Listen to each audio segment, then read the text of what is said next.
হাকিমের নাম শোনেননি এমন মানুষ খুব কমই আছে। জ্ঞান ও প্রজ্ঞায় তাকে চিরস্মরণীয় করে রেখেছে। অনন্তকাল জ্ঞান পিপাসুরা তার জ্ঞান দিয়ে তৃষ্ণা নিবারণ করবেন। তাকে আল্লাহ তাআলা বিশেষ জ্ঞান ও প্রজ্ঞা দান করেছিলেন। পবিত্র কুরআনে মানুষের নসিহত হিসেবে তার কথাগুলো বর্ণনা করা হয়েছে। তার নামে পবিত্র কুরআনে একটি সূরা রয়েছে। লুকমান হাকিম নবী ছিলেন কিনা সে ব্যাপারে অনেকেরই মতভেদ রয়েছে। একদা লুকমান হাকিম তার পুত্রকে নসিহত করে বললেন যে, বেটা, যখনই তোমাকে কর্মজীবন ঘিরে নেবে তখন একটি কথা অন্তরে গেঁথে নেবে।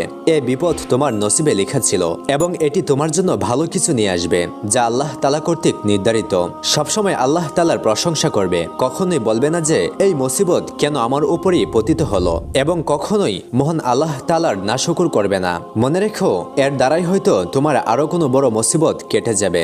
এ কথা শুনে লুকমান হাকিমের পুত্র বলল, পিতা, আমি আপনার কথা মন দিয়ে শুনেছি এবং আমার অন্তরে গেঁথে নিয়েছি, কিন্তু পিতা, আমি এটা বুঝতে পারছি না কেন মুসিবতকে আমার নিজের জন্য ভালো মনে করব।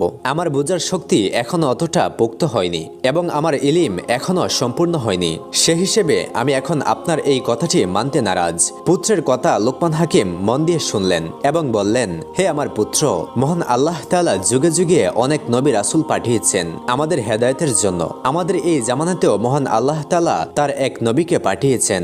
আমরা সেই নবীর বরকতে আলোকিত হই। তার কথা শুনলে তোমার বিশ্বাস দৃঢ় হবে, দিন পোক্ত হবে এবং এটি এক প্রকার জ্ঞান অর্জন। আর এমন একজনের কাছ থেকে জ্ঞান অর্জন করা উচিত যে মহান আল্লাহ তাআলার রহমত প্রাপ্ত এবং একজন জ্ঞানী মানুষ। এ কথার পর লুকমান হাকিম এবং তার পুত্র তাদের জিনিসপত্র গুছিয়ে নেয় এবং খুব ভোরে গাদার পিঠে চড়ে তারা তাদের গন্তব্যের উদ্দেশ্যে বেরিয়ে পড়ে। তারা বেশ কিছুটা সময় এভাবে রাস্তা অতিক্রম করে আর তারা পৌঁছে যায় এক মানবহীন জঙ্গলে। তারা তাদের জিনিসপত্র সেখানে রাখে। এরপর দুপুর হয়ে যায় আর তখন ছিল প্রচন্ড গরম, আর ওই গরম তাদের সহ্যের সীমার বাহিরে চলে গিয়েছিল। এমত অবস্থায় আরেকটি মুশকিল এসে হাজির হয়। তাদের সমস্ত পানি এবং খাবার ফুরিয়ে যায় আর গাদাগুলো ক্লান্ত হয়ে পড়েছিল। এটি দেখে লুকমান হাকিম এবং তার পুত্র গাদার পিঠ থেকে নিচে নেমে আসেন যাতে সেগুলোর কষ্ট না হয়। এরপর তারা পায়ে হেঁটে পথ চলতে শুরু করে, কিন্তু এতে তারা আরো হাঁপিয়ে যায়। এরপর লুকমান হাকিম তার সামনে দোয়া এবং ছায়ার মতো কিছু একটা দেখতে পায়। তিনি মনে করলেন সেখানে হয়তো কোনো মানুষ রয়েছে, তাই তিনি সেদিকে এগিয়ে গেলেন। হঠাৎ তার পুত্রের পায়ে কিছু একটা প্রচন্ড জোরে আঘাত হানে, অর্থাৎ তার পুত্র হুচুট খায় এবং সে তীব্র ব্যথায় চিৎকার করে ওঠে। লুকমান হাকিম দেখলেন তার পুত্রের পায়ে কোনো একটি পশুর হাড় গেঁথে গিয়েছে এবং সেখান থেকে পিঙ্কিতে রক্ত বের হচ্ছে। কিছুক্ষণের মধ্যেই তার পুত্র প্রচন্ড যন্ত্রণা এবং রক্তপাতের ফলে অজ্ঞান হয়ে পড়ে। ফলে লুকমান হাকিম খুব দ্রুত তাকে নিজের কাছে নিয়ে নেন এবং অনেক কষ্টে তার পা থেকে সেই হাড়টি বের করে আনেন। তার পুত্রের এই অবস্থা দেখে লুকমান হাকিম কাঁদতে শুরু করেন। তার চোখের পানি যখন তার পুত্রের মুখে পড়ে তখন তার পুত্রের জ্ঞান ফিরে আসে এবং জ্ঞান ফিরে আসার পর সে বলে, পিতা, আপনি আমাকে শিখিয়েছেন যে কোনো বিপদে আল্লাহ তাআলার উপর ভরসা রাখবে এবং মুসিবতকে নিজের জন্য ভালো মনে করবে। কিন্তু এখন দেখুন, আমার এই মুসিবতে আপনি কাঁদছেন। আমাকে একটু বলবেন এই মুসিবত আমার জন্য কি ভালো নিয়ে আসবে? আর দেখুন, আমাদের খাবার এবং পানিও শেষ হয়ে গেছে। এখন আমরা এই জনমানবহীন জঙ্গলে সম্পূর্ণ একা অসহায় অবস্থায় রয়েছি। এখন আপনি যদি আমাকে এই জঙ্গলে ফেলে যান তবে আপনি হয়তো বেঁচে যাবেন, কিন্তু আমার সুখে আপনি পাগল হয়ে যাবেন। অপরদিকে আমার সঙ্গে আপনি যদি এই জঙ্গলে এই অবস্থায় থেকে যান তবে আমরা দুজনেই ক্ষুধা ও তৃষ্ণায় মারা যাব। এখন আপনি বলুন, এতে আমাদের জন্য কি ভালো হয়েছে? পুত্রের এই কথা শুনে লুকমান হাকিম বললেন, বেটা, আমি কাঁদছি এই কারণে যে আমি একজন বাবা, আর প্রতিটি বাবাই তার সন্তানের কষ্ট চোখের সামনে সহ্য করতে পারে না। এটা প্রতিটা বাবার বৈশিষ্ট্য।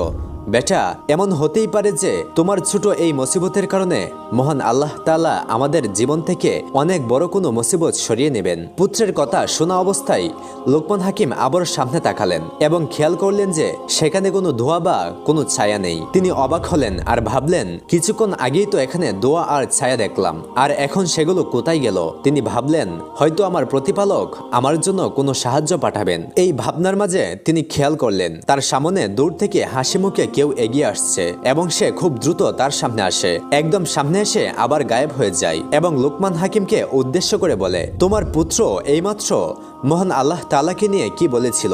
লুকমান হাকিম তখন উত্তর দেয়, হে আল্লাহর বান্দা, আপনি কে? আমি আপনাকে দেখতে পাচ্ছি না কেন, শুধু আপনার আওয়াজই আমি শুনতে পাচ্ছি। তখন জবাব আসে, আমি আল্লাহ তাআলার একজন ফেরেশতা, আমাকে শুধু আম্বিয়া কেরামরাই দেখতে পারে, আর এজন্যই আপনি আমাকে দেখতে পাচ্ছেন না। আপনারা শুনুন, মহান আল্লাহ তাআলা আমাকে হুকুম দিয়েছেন আমি যেন ফালা শহর এবং তার আশেপাশের সকল মানুষকে জমির নিচে দাফন করে দেই। আমাকে খবর দেওয়া হলো আপনারা দুইজন শহরের দিকে এগিয়ে আসছেন। তখন আমি মহান আল্লাহ তাআলার কাছে দোয়া করি তিনি যেন আপনাদেরকে এই শহরে না আসতে দেন। এ কারণে মহান আল্লাহ তাআলা আপনার পুত্রের পায়ে এই হাড়টি বিঁধে দিয়েছেন যেন আপনারা সেই শহরে প্রবেশ করতে না পারেন। আপনারা এই ছোট্ট মুসিবতের কারণে আজ অনেক বড় একটি মুসিবত হতে রক্ষা পেয়ে গেলেন, কারণ আমি সেই বস্তিকে সম্পূর্ণরূপে উল্টে দিয়েছিলাম। সেখানে এখন আর কেউ বেঁচে নেই। এরপর সে ফেরেশতা তার হাত মোবারক জখম পায়ের উপর রাখে এবং সঙ্গে সঙ্গে সেই জখম ভালো হয়ে যায়। এরপর তিনি খালি পাত্রে হাত রাখেন এবং সঙ্গে সঙ্গে তা পানিতে পূর্ণ হয়ে যায়। এরপর খাবারের পাত্রে হাত দিতেই তা খাবারে পরিপূর্ণ হয়ে যায়। এরপর সে ফেরেশতা মহান আল্লাহ তাআলার হুকুমে তাদের দুজনকে নিয়ে এবং তাদের সমস্ত মালপত্র